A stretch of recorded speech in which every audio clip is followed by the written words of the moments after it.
வணக்கம் உறவுகளுக்கு. ஒரு சிலர் என்னுடைய அழைப்பை ஏற்படுத்தி கதைச்ச விஷயம், இந்த இந்திய அரசியல பற்றி உங்களோட கருத்துக்கள் என்னன்றதுக்காக சொல்லுங்கன்னு சொல்லி. அதே நேரம் அண்ணன் சீமான் அவர்கள பற்றி என்ன நினைக்கிறீங்கள் அப்படின்னு சொல்லி கேட்டிருந்தார்கள். அதேபோல தளபதி விஜயை பற்றி கொஞ்சம் கதையுங்கோ அப்படின்னு சொல்லி சொல்லியிருந்தார்கள். சரி. ஒவ்வொருவரும் தங்களுடைய அதாவது என்னிலே அன்பிருக்கிறார்கள். ஒவ்வொருவரும் தாங்கள் ஆதரிக்கக்கூடிய நபர்களே அல்லது தங்களுடைய அ விருப்பத்துக்குரிய நபர்களாக இருக்கக்கூடியவர்களை பற்றி நான் கதைக்கோணும்னு சொல்லி ஆசைப்பட்டு சொல்றதில தப்பில்ல. ஆனா, என்னுடைய நிலைப்பாடு என்ன? என்னுடைய கருத்து என்னன்றத சொல்ல வேண்டியது என்ற கடமை. அதனால, ஒரு சில விஷயத்த மட்டும் இதில நான் சொல்லிட்டு போப்போறேன். நீங்கள் யாரா இருந்தாலும், தமிழர்கள் பற்றிய இலங்கை தமிழர்கள் பற்றிய விடயங்களில, இந்தியாவில் இருக்கக்கூடிய அரசியல்வாதிகள், இப்பொழுது இருக்கின்ற அரசியல்வாதிகள், தளபதி விஜய் உட்பட, அண்ணன் சீமான் உட்பட, இப்பொழுது வரை இருக்கக்கூடிய அரசியல்வாதிகளை, இலங்கை தமிழர்களுடைய பிரச்சனைகள் அல்லது இலங்கை தமிழர்கள் தொடர்பாக குரல் கொடுக்கின்ற ஒரு நபர், இன்று நேற்றல்ல கிட்டத்தட்ட 15, 16 வருடங்களாக பல சிறைவாசங்கள், பலவிதமான அடக்குமுறைகள் எல்லாவற்றையுமே தாண்டி இன்று வரை மாறாத கொள்கையோடு, மாறாத கருத்தியலோடு பயணித்துக் கொண்டிருக்கக்கூடிய ஒரு நபர் அண்ணன் சீமான். அந்த வகையில அந்த சிந்தனைகளுக்கு அந்த விதை எத்தனையோ வருடங்களுக்கு முதல் விதைக்கப்பட்ட விதை துளிர்விடும் காலம் இது.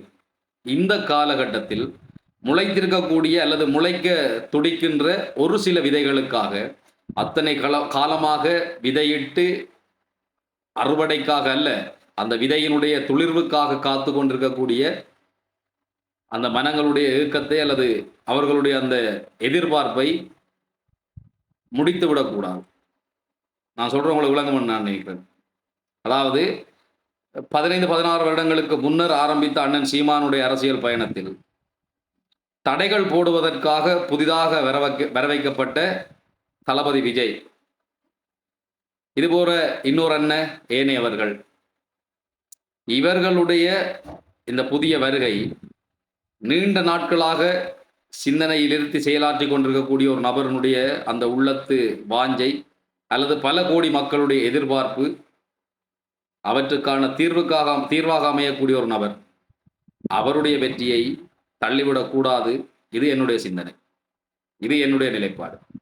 இரண்டாவது விடயம், இலங்கை தமிழனாக ஒரு இந்திய அரசியல் பரப்பில் தமிழ் நாட்டினுடைய தேர்தல் களத்தில் இந்திய மக்கள் இந்த காணொலியை பார்த்தால் அண்ணன் சீமானுக்கு ஒரு முறை சந்தர்ப்பம் கொடுத்து பாருங்கள். எத்தனையோ வருடங்களாக மாறாத சிந்தனையோடு மிகப்பெரியதொரு கொள்கையை தோளில் ஏற்று வழிநடத்தி கொண்டிருக்கின்றார், வழி சென்று கொண்டிருக்கின்றார். அவருடைய அந்த கரங்களை கொஞ்சம் பலப்படுத்தி பார்த்தால் சில வேளைகளில் வெற்றி கிடைக்கும். உறுதியாக சொல்வதாக இருந்தாலும் அண்ணன் சீமானை தான் சொல்ல முடியும். வேறு நபர்களை சொல்வதற்கு எந்த வகையிலும் அவர்கள் சீமானை விட மேலானவர்களாக தெரியவில்லை. இது என்னுடைய கருத்து.